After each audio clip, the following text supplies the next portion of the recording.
الفرقان الحميد قل بفضل الله وبرحمته فبذلك فليفرحوا ذلك خير مما يجمعون وقال تعالى في شان حبيبه ومحبوبه مخبرا وامرا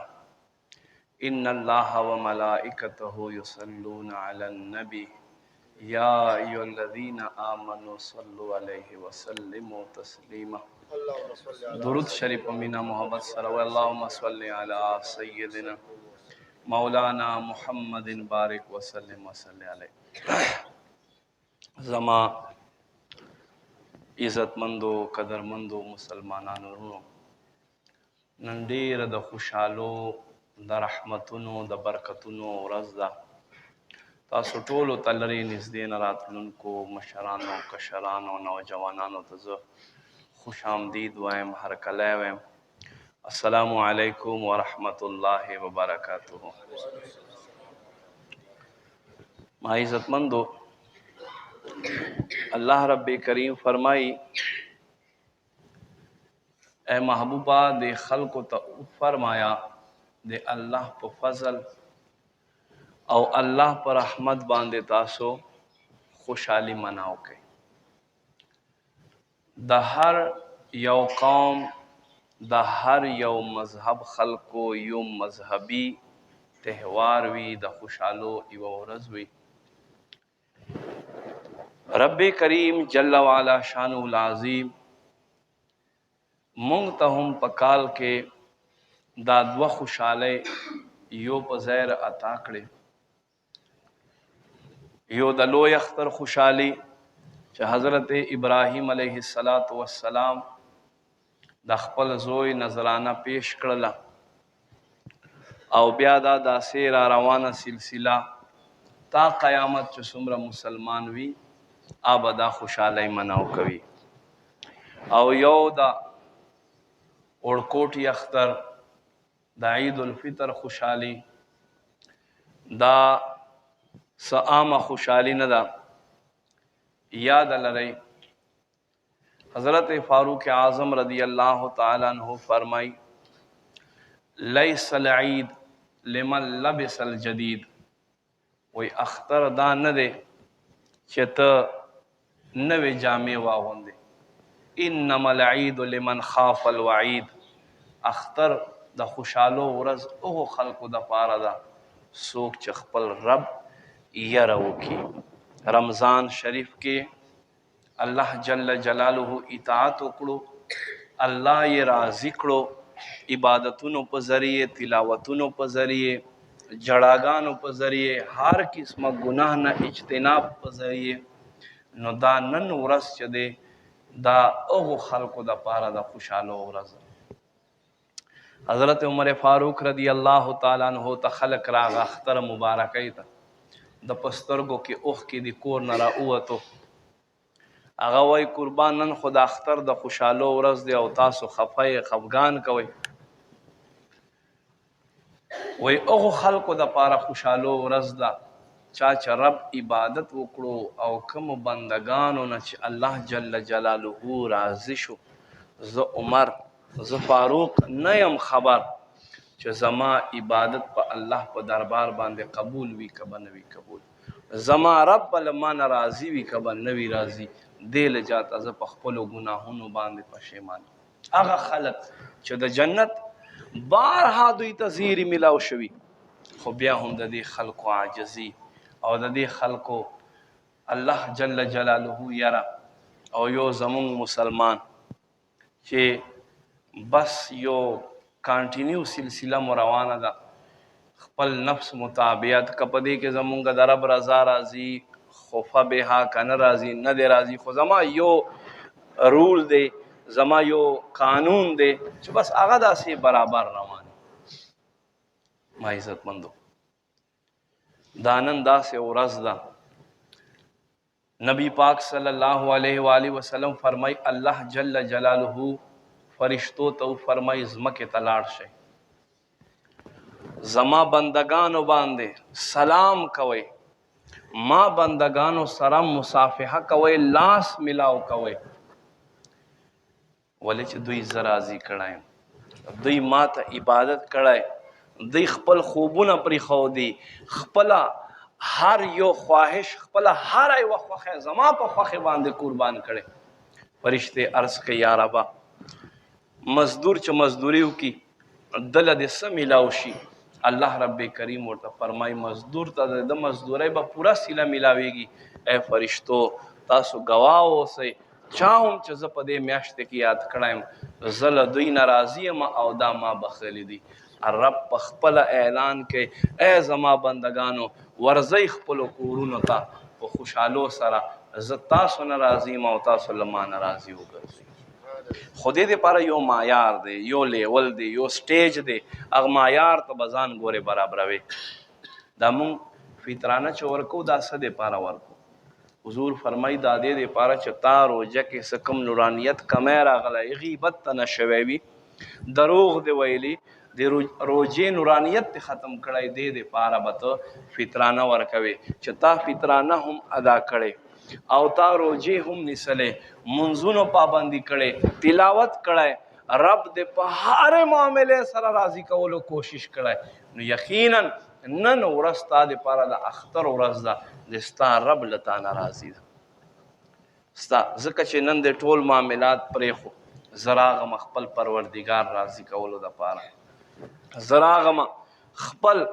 کریم رب رضا دپاره چې دی ما نه راضي شي. او بیا دا نه چې اختر مونځ وکې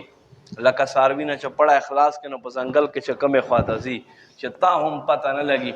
او بیا پروت دی. اوس څه خلک داسې دي ټوله شپه یې ویښه تېره کړه نو بس د ساخت مونځ به وکړي هغه بیا به څمري، بیا که شپې را پاڅېده او که سبا پسې را پاڅېده نو دا خو ژوند نه شو. ایمان وال چې دي هغه خپل ټول خواهشات الله او د الله رسول په حکم قربان کړي. چې تا ته اوس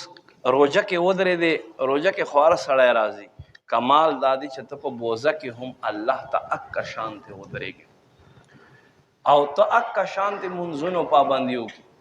افسوس دا دی زمونږ د جوماتونو عبادت خانو عبادت زوال راشي اختر ورځې نه، مونږ بازارونه ډک شي، مونږ د چکرو ځایونه ډک شي، زمونږ عبادت خانې خالی پاتې شي. نو داسې نه دی پکار، خپل رب رضا چې لټوي بیا به په هر مقام باندې لټوي، خپل رب چې یادوي بیا به په هر مقام باندې یادوي. هلته به بیا تا عذر نه وي، هلته به تا مجبوري نه وي، ځکه چې دا یو داسې محبت یو داسې معیار دی چې هغې دپاره بیا بل څه منځ کې نه راځي. لکه څنګه چې مجنون روانو لیلا یو وخت ورکړه چې په دې وخت باندې راشه فلاني ځای کې به زه درته ولاړ یم، مجنون روان دی په دې کې یو کس په مونځ باندې ولاړ دی، دا د امام حسن د دور سړی دی، مجنون روان دی، یو سړی په مونځ باندې ولاړ دی، هغه آواز پې باندې وکړو وایي مجنون ته ما نه وینې چې زه په مونځ باندې ولاړ یم، نو د مخ را وګرځولو وایي افسوس خبره ده زه په مجازي محبت کې دومره حد نه تیر شویم چې ته ماته نه ښکارې او ته هغه خالق حقیقي ته ولاړې او د هغه بندګي کوې تا ته زه څنګه ښکارېږم. دا د عبادت یو معیار دی، عبادت یو لیول دی، یو سټیج دی چې بزرگان دین د الله نیکان بندگان کله الله طرف ته شي په ذکر باندې شي بیا د دنیا هر معامله د دوی نه پاتې، د دنیا هر یو شیز له دوی نه پاتې. شریعت مونږ ته یو قانون خیلی دی چې په دې قانون باندې تاسو ژوند تېروئ. کله هم چې تاسو ته حی علی الفلاح مؤذن آواز وکړي چې راشئ کامیابي ته، بیا د دنیا په یو شیز کې هم د تا کامیابي نشته، تر دې پورې چې د خانه کعبې نه تاوې کې طواف کوې په دې کې هم ستا کامیابي نشته، هلته هم طواف ورپاره بند شي چې راشئ رب ته اوس ودرېږي. کامیابی اصل ځای دا دی، اصل ځای دا دی په کل جهان کې یوه خانه کعبه، خو کله چې د عبادت وخت راشي نو خانه کعبې طواف هم ودرېږي مونځ دپاره، بیا ستا موټر سایکل ولې نه ودرېږي، تا دکان ولې نه ودرېږي، ستا دا شغل شغف د تا دنیاوي کم کارونه دي هغه ولې نه ودرېږي. نه داسې مه کوه، کرامن کاتبین د ستا هر څه لیکي، هر څه لیکي. کله چې تا ته په ورځ د قیامت د تا عملنامه میلاو شي او ستا رب تا ته وفرمایي چې ای زما بنده وایا خپل عمل نامه او بیا شستا په عمل نامه کې 15 ټیمه جمع سره منځ لیکلی وي د رب رضا لیکلی قرآن تلاوت لیکلی د مور او پلار ادب احترام لیکلی وي دقسې هرې ګناه نه اجتناب لیکلی وي نو یقینا په دې خپل عمل نامې ویلو باندې به ته بیا هلته خوشحاله او که ستا په عمل نامه کې ټولې سرې کرښې وي دا مونځ دې ولې قضا کړی دا کار دې داسې ولې کړی دا کار دې داسې ولې کړی نور مونږ ډېر ګناهګارو خو کم از کم دا فرایض چې دي د دې خو ډېر خیال ساتل پکار دی ډېر خیال ساتل پکار دی نو ما عزتمندو قدرمندو نن د اختر ورځ مونږ ته پکار دی چې رب په اطاعت کې تېره شي الله په رضا کې تېره شي مونږ د خپل خواهش د الله او د الله رسول په خوښې باندې قربان کو نو اختر په ورځ باندې پکار دی مونږ تلاوت ته لږ ټایم ورکو چې څنګه مونږ رمضان کې ورکولو به تلاوت ته ټایم ورکو سپاره دوه به ووایو پکې خپلو خپلوانو سره به ملاقات وکړو او معانقه مسلمان سره غیږه مسلمان ته ورکول مسلمان سره میلاو کېدل دا مستحب کار دی د خوشحالۍ اظهار کول په کثرت سره صدقه کول او ښې خبرې کول زمونږ اختر څه شی دی زمونږ اختر خدا دی چې بس منځ وکړې چای اوس کې بس وځه نو بس ورور زما خلک ګانې ولګوي روډونو ته دا یو نوی کلچرل شروع شوی دی زمونږ روډونو ته خلک راوځي او بکسې لګولي او ګډېږي ورته هلکه دا څه شی دی د ستا نبي تا ته دا تعلیم درکړی ستا قرآن تا ته دا تعلیم درکړی ستا دین تا ته دا تعلیم درکړی دا خو د کمزورو خلکو کار دی کله چې په نسب باندې خبر راشي بیا ته وایې زه پښتون یم او د اجړګانو په شان ګډا کوي او ته پښتون نو دا اسلام مونږ ته تعلیمات نه دی راکړي اسلام مونږ ته هغه تعلیمات راکړي دي داسې یو خوږ دین یې مونږ ته ښایلی دی داسې یو بهترین دین پرون مې دا خبر کوله چې یو انګریز اسلام خلاف شروع شو کتاب یې لیکلو نو مخې ته یو حدیث راغی او هغې سره دی مسلمان شو نو چا تپوس ته وکړو چې ته څنګه ته خو اسلام لکه سخت مخالف هغه وی یو حدیث زما د هدایت ذریعه شو هغه څنګه وایي داسې چې یو صحابي زوی ورک شوی دی الله محبوب په دربار باندې ولاړ دی قربان زوی مې ورک شوی دی په دې کې یو صحابي راغی هغه ورته فلانیه زوی خو د هلته هلکانو سره په باغ کې لوبې کوي دی ډېر پسې وګرځېد ستړی شو نو منډه کړه نبی پاک صلی الله علیه و آله وسلم فرمایي ای صحابه وید روئ چې وید راولو حضور فرمایي زوی سره میلاو شه خو آواز به نه پکې چې زما بچیه او غېږې سره بیا نه لګوي ای قربان دا خو زما خپل زوی دی ورک دی رانه څنګه بیا غېږې سره نه لګوم آواز به څنګه نه الله محبوب ورته فرمایي دا دې لجت چې دلته د بدري صحابه و زامن دي یتیمانان دلته د احد صحابه و یتیمانان زامن دي داسې نه چې هغوی ته خپل پلار ور یاد شي او هغوی په زړه کې خفګان را نشي دې لجاته ته لاس نرونی سکور ته راوله بیا یې که ښکلوي ښکلې که غېږې سره خو یتیمانانو تر مخ به دا نه کوي چې دوی زړو ته ټیس نه ورسي وایي صرف دقه یو حدیث مې مخې ته راغی زما د هدایت ذریعه شوه چې په یو دین کې د ماشومانو دومره خیال ساتلی کېږي نو زما غوندې لویو خلکو به څنګه خیال نه ساتلی کېږي دا یو داسې دین دی دا یو داسې ملت دی یا دا داسې د رسول الله صلی الله علیه و آله وسلم له طرف نه امت ته یوه چینر روانه ده خو که څوک د دې قدر وکړي او د دې تعظیم وکړي نبی پاک صلی الله علیه و آله وسلم اختر ورځ ده مونږ نن سبا ډېر شیزونه اګنور کوو او ډېر شیزونه مونږ پرېږدو په حیثیت مسلمان مونږ ته هر یو شیز کې یو غور کول پکار دی الله ما ته عقل راکړی الله ما ته صحت او صورت ما ته راکړي دي پکار دی چې زه دا په داسې شیز کې استعمال کړم چې زما دنیا هم فایده پې وشي آخرت هم فایده وشي اوس اختر ورځ دی مونږ بیا څنګه تېروو هغه مونږ ته قرآن و حدیث بیان کړي الله محبوب صلی الله علیه و آله وسلم خواته بی بی فاطمه رضی الله تعالی عنها یو ماشوم راوست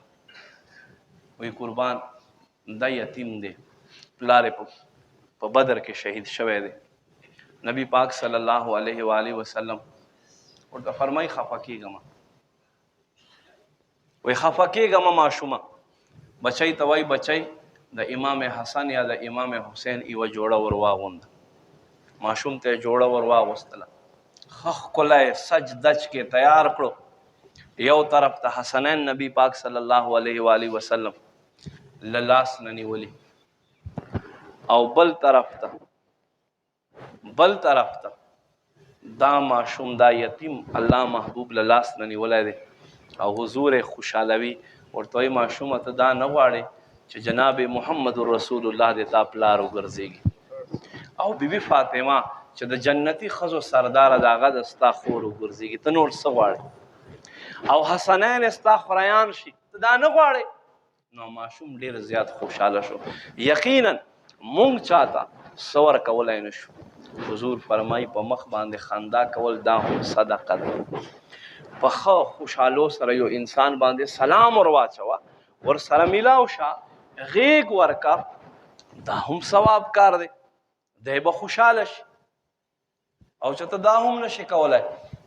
نو بیا خو ونه شوه. نو دا د خوشحالو ورځ دی. مونږ ته پکار دی چې ښه په خوشحالو سره یې تېره کړو، په محبت سره یې تېره کړو، او اسلام کمې خیر طریقې دي هغې مطابق یې تېره کړو. مالک ته مونږ ته عمل توفیق نصیب کړي. د